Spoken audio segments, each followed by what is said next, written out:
Então, assim, outra coisa que é importante é a gente entender o mecanismo porque as pessoas fumam, tá? E como isso afeta a saúde. Então, o cigarro é composto de muitas substâncias. Uma das principais é a nicotina. E essa é a substância que causa dependência química, tá? Então, se a pessoa tem aquela necessidade compulsiva por cigarro, então tem aquela necessidade, tem que fumar naquele minuto, não pode passar porque fica ansiosa, porque fica agitada, não consegue parar ou ficar algumas horas sem fumar, é muito provável que ela seja dependente da nicotina. Então, nos primeiros dias em que a pessoa fica sem fumar, são os mais difíceis, tá? E é o período que ela vai ter a fissura, ela vai ter muita vontade de fumar. Então, se a gente orientar isso para o nosso usuário, já diminui um pouco a ansiedade e aquela sensação que ele tem que não vai conseguir. Se ele souber, na hora que ele parar de fumar, que nos primeiros dias vai ser difícil, que ele vai ficar mais ansioso, isso já ajuda, tá? Depois desse período inicial, então, ficar sem cigarro vai se tornando mais fácil. A dependência, então a gente falou da dependência química, que está relacionada à nicotina. A dependência psicológica do cigarro está relacionada à função, ao papel que aquele cigarro exerce na vida da pessoa.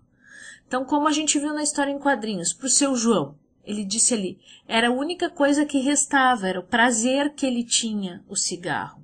Então, o cigarro se tornou um grande amigo, tá? E a forma mais comum e mais fácil da gente lidar com a dependência psicológica, a forma mais comum que a gente vê de dependência psicológica é o uso do cigarro para lidar com situações de estresse, né? A pessoa se estressou, vai lá, acende seu cigarro porque aquilo vai tranquilizá-la, aquilo vai acalmá-la. Então, não é que tem uma substância que seja calmante, mas é que a pessoa já associou aquele ato de fumar, aquele momento, como um alívio psicológico.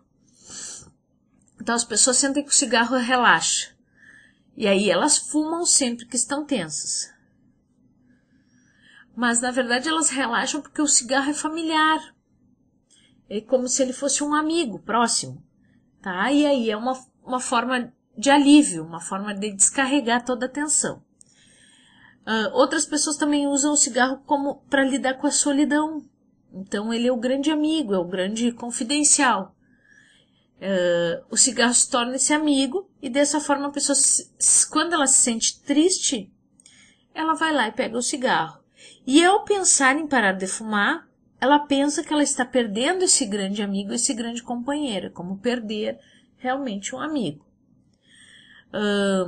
Outros fumantes associam o cigarro ao estímulo da criatividade. Então, se tornam mais ativos, mais perspicazes. Então, eles associam momentos criativos ao fumo. Então, fumam mais quando estão trabalhando. Tá? Tem a relação também do cigarro com o divertimento, com sair à noite, por exemplo, e beber. Bebe, toma um cigarro, bebe e fuma um cigarro, ou toma cafezinho e toma um cigarro. Então, são relações psicológicas feitas no cérebro que devem ser quebradas, que devem ser explicadas para as pessoas, para que elas estejam atentas quando isso ocorrer. O ato de fumar também envolve associações de comportamento, ligadas aos hábitos individuais das pessoas, né? Então, como eu tinha dito anteriormente, tais como tomar café e logo em seguida acender um cigarro. E essas associações de comportamento devem ser observadas em cada usuário. Cada pessoa deve aprender a reconhecer essas associações para que elas não se tornem armadilhas na cessação do tabagismo. Então, por exemplo, começa acendendo o cigarro depois que tomou café. Depois de algumas vezes repetindo essa atuação, repetindo essas tarefas, essas associações se tornam constantes, de forma que cada vez que a pessoa pega uma xícara de café, vai despertar o desejo de fumar. Outras associações que são importantes: fumar, ingerir bebida alcoólica, fumar e falar ao telefone, fumar e escrever um relatório, fumar e assistir televisão, ou fumar depois de comer. Então, isso tudo é importante ser trabalhado com o nosso paciente. Então, assim, aqui nessa primeira fase a gente deu ênfase aos problemas para o próprio fumante. Só que a gente não pode esquecer dos riscos que o tabagismo passivo traz para as outras pessoas, então. Então, o tabagismo passivo é aquilo, fumar sem fumar, né? Na verdade, são as pessoas que convivem com o fumante. Elas não tragam, não colocam o cigarro na boca, mas elas têm prejuízos também em função desse vício.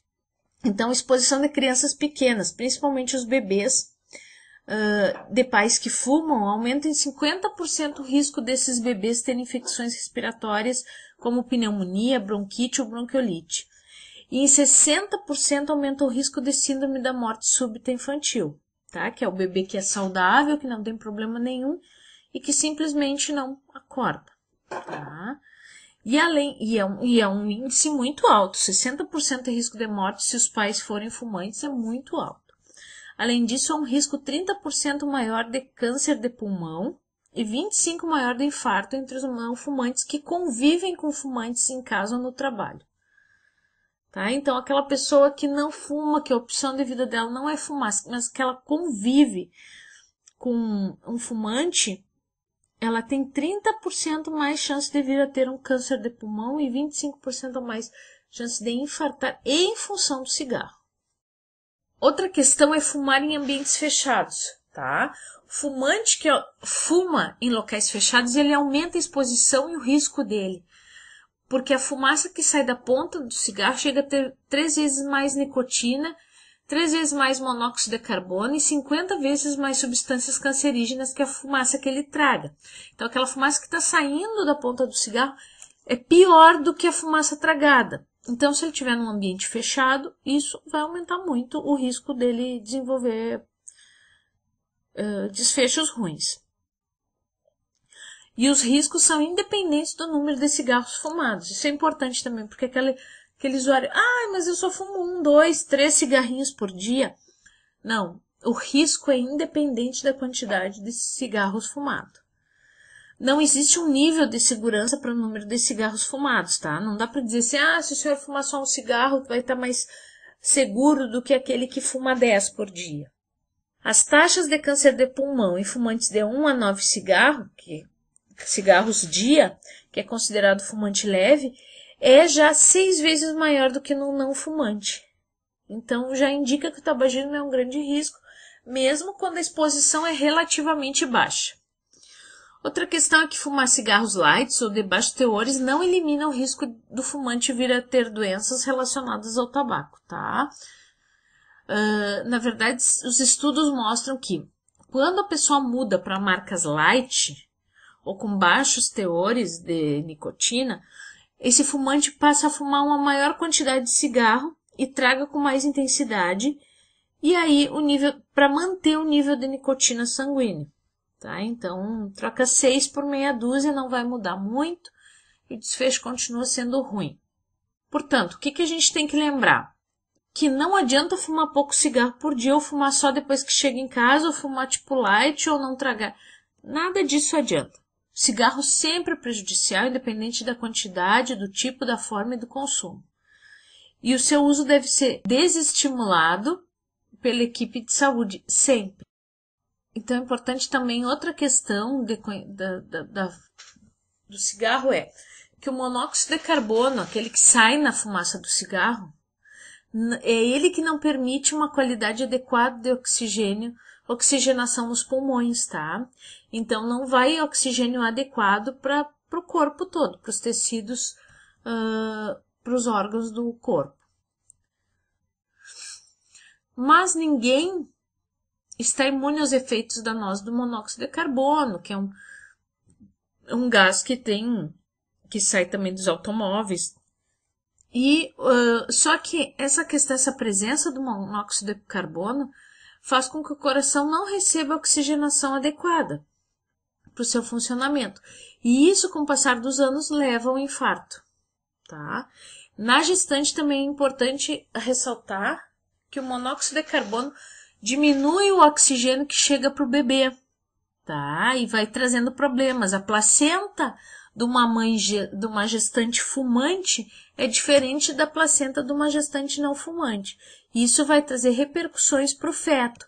O bebê pode nascer pequeno, pode ter alterações de desenvolvimento e depois, quando ele nasce, também alterações de desenvolvimento cognitivo, tá? A nicotina, no entanto, diminui o calibre dos vasos sanguíneos, dificultando a circulação do sangue no corpo.